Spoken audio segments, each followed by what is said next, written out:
但係我哋咧嗰個選舉嘅上限咧就係啲大選區攬埋咗200萬，有啲300萬，係嘛？300萬使晒都未夠啊，其實係。咁啊，通常有啲人使大咗佢唔會報嘅，因為犯法㗎嘛，係嘛？你攞2萬票，我報翻20幾萬俾你，我嚟買麥咩真係？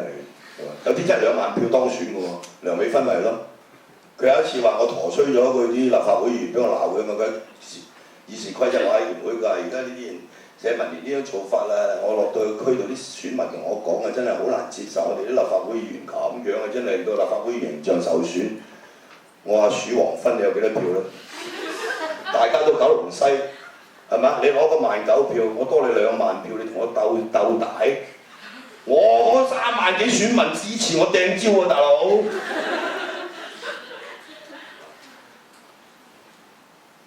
咁啊11蚊一票，咁咪幫到你咩啫？係嘛？係咁多啦，冇啦，其他。嗱，我哋希望可以制定一個政黨法。其實而家政制事務委員會裏邊，我哋已經將佢列入咗個議程嘅。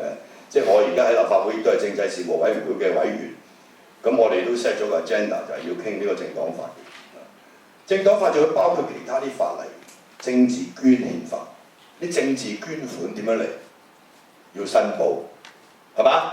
可以有政治捐款，有法律嘅規範，仲有遊說法 lobby act， 係嘛？嗰啲大財團啊咩嘢可以嚟 lobby 你冇問題㗎，你可以俾人 lobby 你，咁有法律規範。而家咧嗰種做法就冇嘅，全部好好笑嘅。曾鈺成報呢個選舉咁啊，或者民建聯嗰啲候選人報選舉經費，你估點報咧？選舉經費，曾鈺成選舉經費，民建聯全數支付，搞掂。啲錢喺邊度嚟？唔使話佢哋聽，冇法律。所以而家大家就係我哋攞咗啲捐款就擺落個黨度，係嘛？有限公司嚟啫嘛，嗰個係，或者個社團嚟啫嘛。我有個會計師核數咪得咯，跟住我將呢嚿錢就分出去，係嘛？我呢度使咗150萬就9西毓民嘅，呢個九東陶君行就100咁，係嘛？你唔使解釋個錢嘅來源喺邊度。但對個人嘅限制就好嚴喎。我作為一個候選人，單丁嗰啲就大鑊啦，係嘛？我每1蚊錢我都要報，係嘛？超過1000蚊你就要報。但係佢呢個規定就好鬆散嘅，大家都搏到懵㗎啦。咁你就算單人嗰啲，你開揾個團體組織個團體咪一樣，個團體支持你咁又搞掂，係嘛？咁啲錢喺邊度嚟咧？民建聯多到真係嚇死你嗰啲錢，係嘛？咁大家都心知肚明啦，阿爺照住咁多上市公司都咁籌股，一人每個月一間公司俾20萬出嚟，就已經肥個豬仔啦，係咪？夠膽唔俾啊？嗰啲中資企業喺香港20萬喺個上市公司嗰個帳目裏邊，真係睇唔到嘛，可以係就冇咗條數㗎啦，已經可以係嘛？咁樣嘅，所以係一個唔公平嘅遊戲嚟嘅呢個係。哇！自由黨嗰啲闊佬500、1000咁係咁幫，係嘛？我哋社民連就丐幫，所以個名叫丐幫，你喺街度乞翻嚟。但係我輕香過佢喎，你揾一個闊佬俾100萬你，同你呢100萬喺條街每人入20蚊俾你，你話邊個支持度高？你一個人睇晒我個黨，我係幾十萬人睇我個黨，係嘛？所以我哋每次喺街新水新岸籌款，其實好開心嘅。你明唔明啊？20蚊、100蚊咁樣入落去，然後入到一嚿咁大嚿錢。你嗰個支持就喺呢度嚟，鈔票也是選票。我俾20蚊你，俾100蚊你，跟住我會俾張選票你，好，你要爭取群眾嘅支持。嗱，你有政黨法咧就好辦好多咯，即係嗰個政黨嘅發展就會健康啲，係咪？同埋真係可以推動嗰個民主政治嘅發展。而家嗰啲政黨好好笑嘅，而家你。即係你諗下香港未來嗰個政制發展，佢會出現一啲憲制性嘅危機，成個基本法係搞唔掂嘅。即係我都可以同阿成教授大家研究下呢個問題。如果你2017個行政長官係普選產生嘅，佢嗰個所謂認受性係咪強於當時嘅立法會？因為立法會要等到2020年先係普選產生，即係換言之係2017年嗰屆嘅行政長官跟住嗰屆嘅立法會，係嘛？個行政長官個認受性係高於呢個立法會，立法會有30個直選議席，但係另外30席唔係直選產生嘅，跟住行政長官可以帶領立法會啲人。你知唔知啊？我200萬票喎，你幾多票啊？即係等於我而家大啊爭權啫嘛。我話你800人投票600幾票，我零頭多過你啦，曾生。你同我度個民意基礎代表香港人，你翻屋企瞓覺啦，係咪？我零頭咁就多過你啦。你嗰個你出名寫邊度啊？係咪？喂，到時2017嗰個行政長官行出嚟，我全香港人一人一票選舉產生嘅，你個立法會大我。但係呢個行政長官又唔準有政黨背景喎，佢唔係一個執政黨嚟喎，係咪好結啊？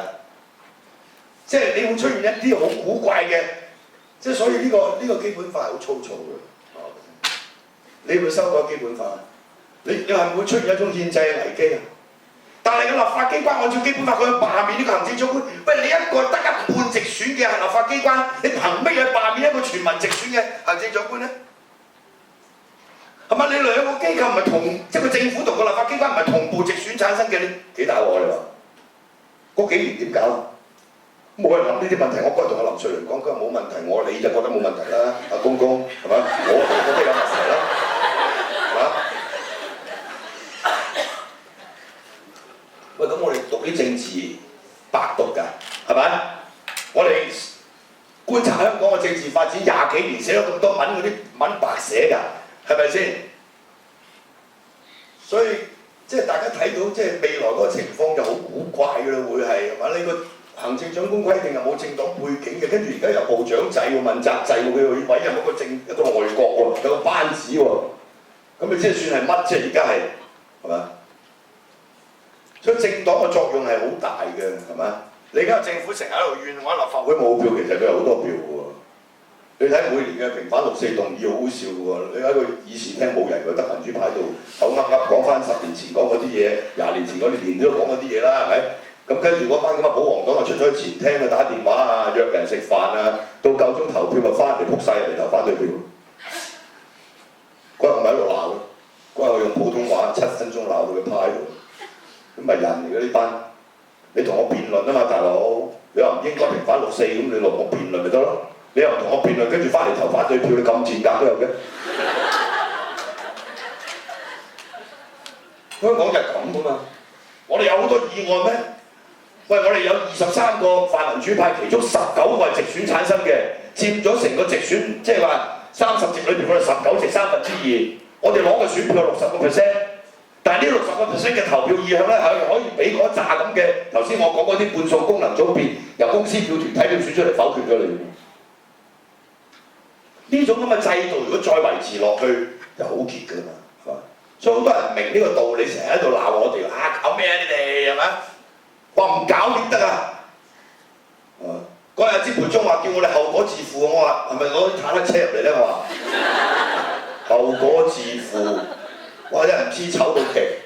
有咗社民連之後好過癮，你知唔知啊？呢啲咁嘅醜陋面孔全部暴露晒出嚟啊！真係係嘛？教師可以做啲咩啊？好簡單嘅啫，憑自己嘅良知。即係我哋其實按照我哋嘅知識同埋經驗咧，我哋往往知道乜嘢係我哋唔要嘅，但係我哋唔知道乜嘢我想要。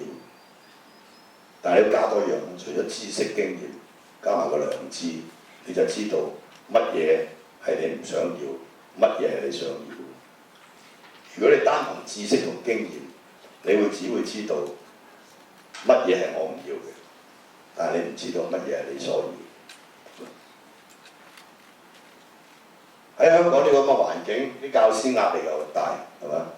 早幾日我哋喺講個學券制，我先喺度臭罵呢個孫明揚，係嘛？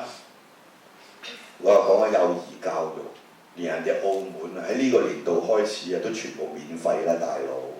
你仲喺度搞呢啲咁嘅非驢非馬學券制，搞到即係冇人支持你嘅，啲幼師又鬼殺咁嘈，係嘛？有啲即係明明交少啲學，即係冇學券制嘅時候，佢交嘅學費少過有學券制嘅時候，係嘛？嗰種制度本身就混亂不堪，係嘛？乾手淨腳唔使錢咪得咯，好似澳門咁15年免費教育，你俾唔起咩？